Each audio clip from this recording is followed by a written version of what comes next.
just the end of our conference on transhumanism versus neo-humanism. And we've looked at a lot of perspectives here. And this is really just some closing comments. I'd like to share the screen. And really, I'd like to actually really acknowledge Blue Eagle for sharing what I consider to be a really important perspective, a view of life and reality that's so expansive that I don't think our mind really goes to that extent and that level very often. So a big thanks to Blue Eagle. I'd like to start by sharing from our neo-humanist perspective something that really correlates when Blue Eagle talked about the Great Spirit. And so if I can just jump into a slideshow at this point and sort of bring it back, I think, to a very sort of political level. A lot of what the speakers have done over this weekend has been to put forward their viewpoint of the current crisis of humanity, the situation facing the world. And it's a very different situation in many ways than 19 months earlier. Something's happened, the world has changed. Maybe these agendas were always there or for a very, very long time there, but suddenly it's in our face. We are seeing it, we're feeling it, and many, many people all around the world have now become awakened to the situation we're facing. So in closing, I would like to bring it back to a political level. This is only one level, it's only one layer of reality. But I believe it's a very important one. And it is based on this neo-humanist outlook. But we can say that it's sort of the political expression of that neo-humanist viewpoint. So if I can just jump into the slideshow now. And can you tell me if you're seeing that?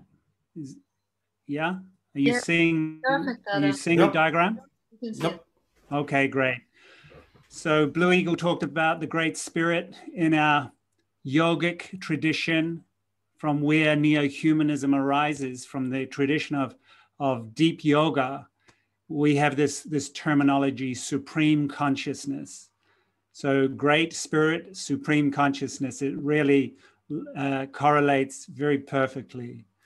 And you can see in this simple diagram, the evolution of life from these very simple life forms through to more complex plant life forms, to animal life forms, human and other life forms in the developed end of the spectrum.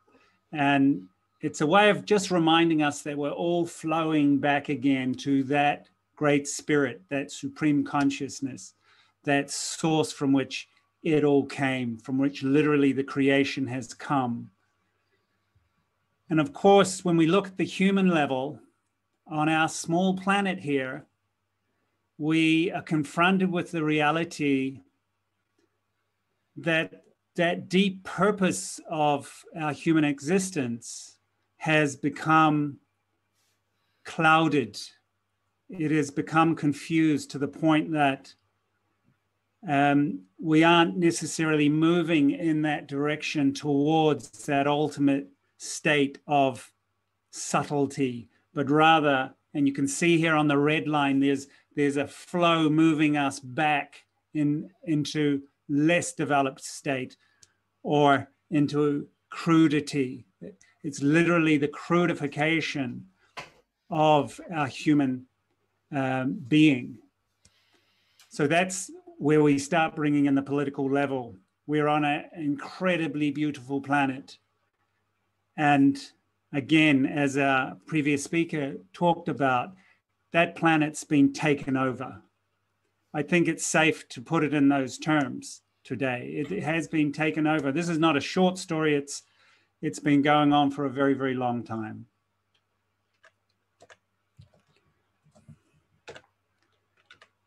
Okay, here is an outlook given by the founder of Neohumanism. And he looked to the emerging future, the coming future, and he identified 4 eventualities. The first he described as the fall of matter-centered philosophy. And by that, he was talking about communism.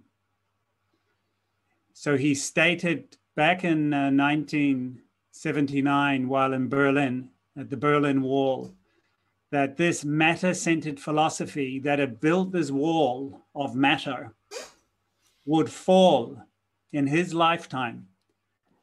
And well, many people, I can tell you, didn't believe that was going to happen because it was the height of the Cold War, 1979. And so the statement that it was going to fall in his lifetime seemed quite fantastical. And of course, a year before he departed this world, it indeed fell. He then made the statement, following the fall of matter-centered philosophy, communism, we would witness the fall of self-centered philosophy. And by that, he was, of course, referring to capitalism.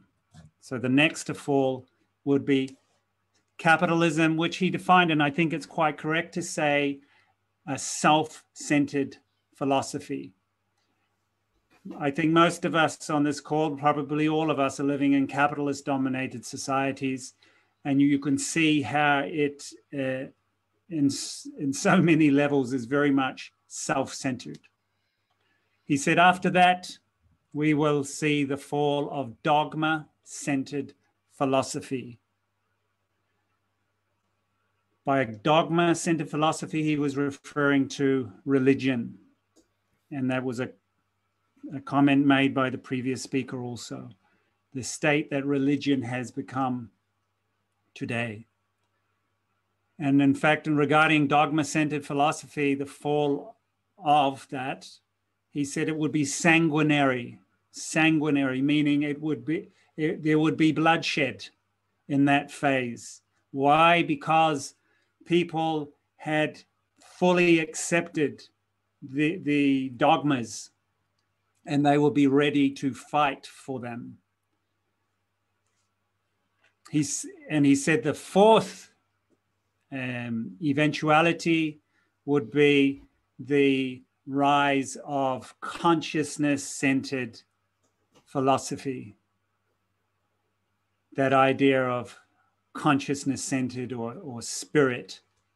So that's sort of where this is all heading from this perspective. I'd like to share some thoughts that I've had regarding the stages by which these transitions may take place. And I really invite people to think about these and to offer improvements to this sort of schema, this outlook. So the first stage that I see, of course, we have gone through the fall of matter-centered philosophy. That one's done. We're now facing the transition out of self-centered philosophy or society, literally the capitalist global system. So that's the one we're facing. And of course, implied additional to that is the fall of the dogma-centered societies. So I believe stage one in this broad transition is the process of polarization, or the stage of polarization. And that's the stage we're living in now. We are in stage one, according to this schema. Here we see the ascent of the negative forces. I used a word yesterday for our dharma for that. These are the negative forces, the vested interests that are pursuing these very narrow, very brutal agendas. So this is the phase, stage one. The negative forces become so powerful, they capture hold of the society. It's characterized by the mass exploitation of the people.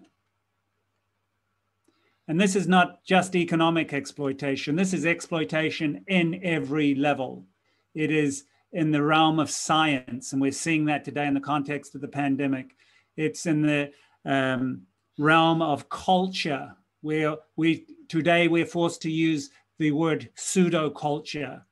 It's trying to pass itself off as culture, but it is not at all culture. It's in the area of industry, of economy, of finance. So this is mass exploitation in relation to education, medical system. It's across the board. Okay, one of the positive outcomes of that exploitation phase is there is a rising and connecting of moral people. We may use this word moralist. It means the people who realize that it is the deep moral principles that are needed today to guide us through. And the emergence of common platforms. This part's very important. 19 months ago, we didn't have so clearly common platforms, and now we have some. We are coming together around a whole new range of uniting issues. The rising of mass consciousness. So this isn't just a few moral people who are starting to understand things. There is a shift of mass consciousness. Of course, it is polarized. So on one side, we see people following the program, following the agenda, following government and media. But against that, there is a mass arising of awareness, of questioning, of critique. That's extremely powerful today, very important. That's one of the great things about attending the mass rallies. When you are physically surrounded, 3 weeks ago, I was in the rally against the lockdown in London, 1 million people. That carries a tremendous energy with it, a tremendous inspiration. Stage one is the phase of acquiring skills, of acquiring experiences and resources. This part's also very important for what follows in stage 2 and stage 3. So this is a time that each one of us need to go out there and acquire skills, get experiences and resources. Visionaries create safe zones. And that's here, that time is here. In this regard, First Nation people, the indigenous world, have some advantage because they didn't buy fully into the urbanized city lifestyles. They were able to retain something on the land. And these safe zones, I believe, will become very important in coming times. We also see the rise of disgruntled workers. I talked about on previous presentations this idea.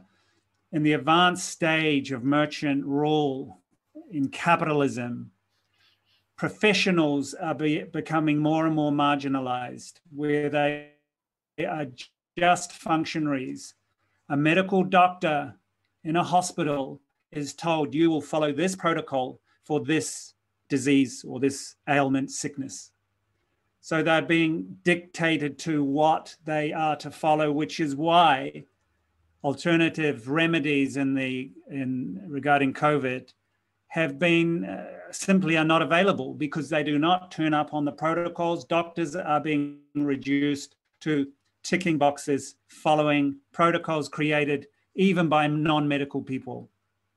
So we're seeing the rise of disgruntled people. They will play a very, very crucial role in the transition that we're now living through. And of course, there is a potential for inspired revolution. I think the most important word in that statement is the word inspired, because the revolution that we need to start orientating to today is not the conventional revolution of recent history. This isn't the color revolutions. This isn't the Bolshevik revolutions. This has to be a new inspired revolution guided from this perspective by those new ideals of neo-humanism. Stage 2, collapse of the system. Now, many of you, I'm sure, will counter the argument here saying that collapse will be orchestrated and organized by the financial elites or the oligarchs at the top of this pyramid. And that may be the case, but ultimately, I believe the context is that they will not be able to control all the variables, and that this will be, in fact, a stage of chaos. And of course, chaos does present opportunities. So extreme merchant exploitation brings the collapse of the society. We're talking here capitalist exploitation. At one level, they can't help themselves. They can't slow down their rapacious greed to accumulate and concentrate wealth in their hands, which leads to systemic instability. On the other hand, they know this is going to happen. I think there's absolutely no doubt that they know they are facing a system collapse here. And I think that's why we're seeing the rollout of the surveillance state and ultimately through into the transhumanist agenda itself. They know the society is going to collapse, and this is about contingency plans to keep the society under their rule. United moralist leaders unite with disgruntled workers and strike at merchant power. I think this second phase brings that inevitability to pass. These moralist leaders I talked about yesterday, and there was a word used for that. These people are going to have to play a very, very important role. It's a new category of leader, and every one of us has to become that and has to work in the environment where we find ourselves. And our foundation has to be these universal moral principles.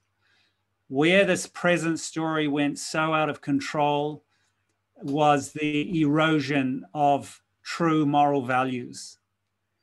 And when that happens, an entire civilization can get annihilated. So the future has to be where universal moral principles are the literal foundation of the societies that we're here to create, to build now. So it's saying that these moral people will unite with the disgruntled workers and strike at merchant power. These disgruntled workers, of course, are going to include the warrior-minded people, literally those functionaries of the present security state.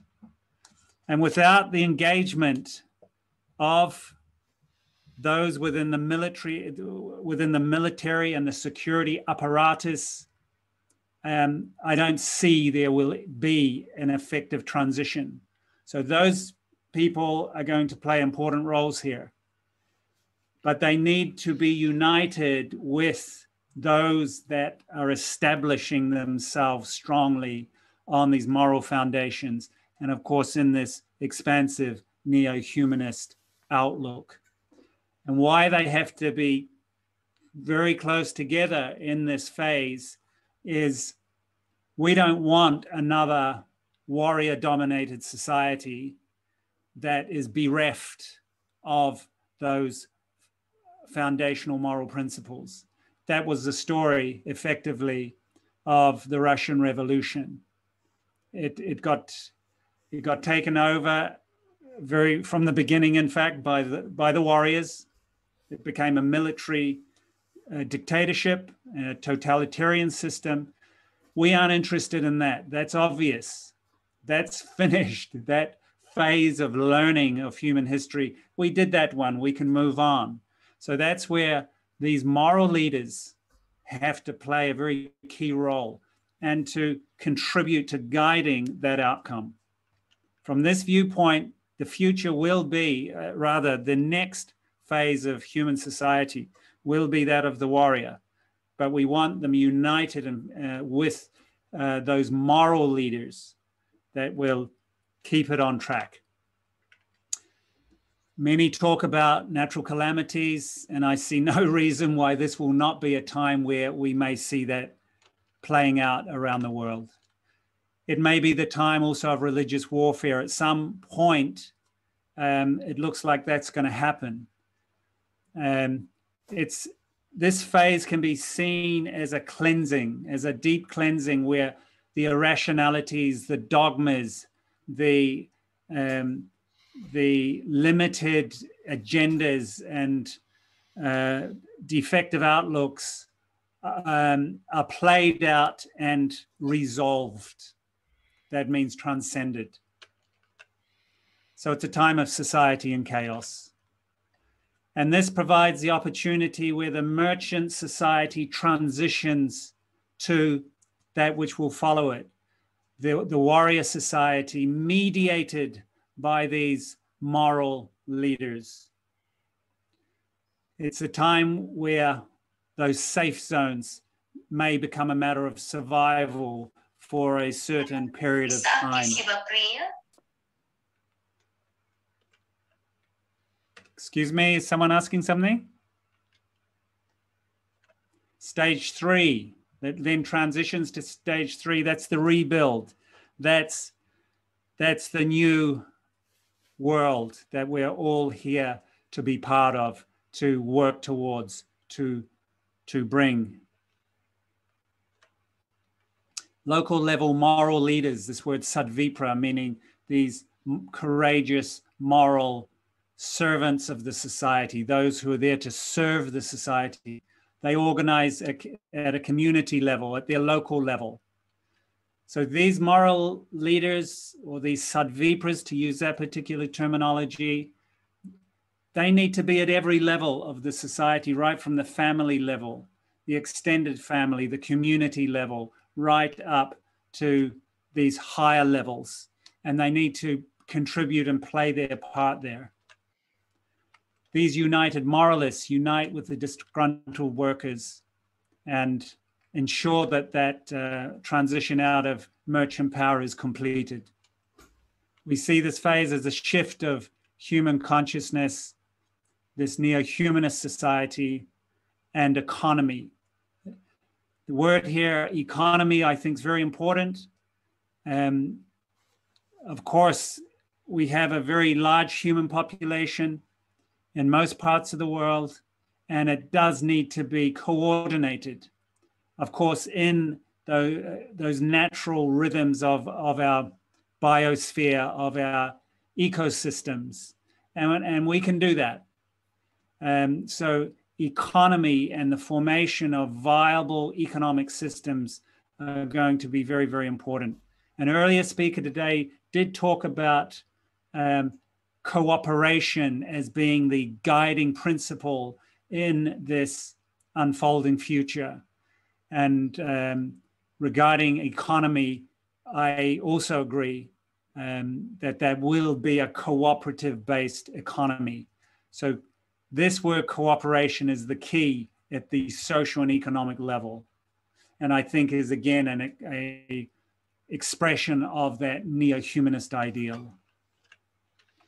Okay, so that's a short, brief outlook on what may come to us.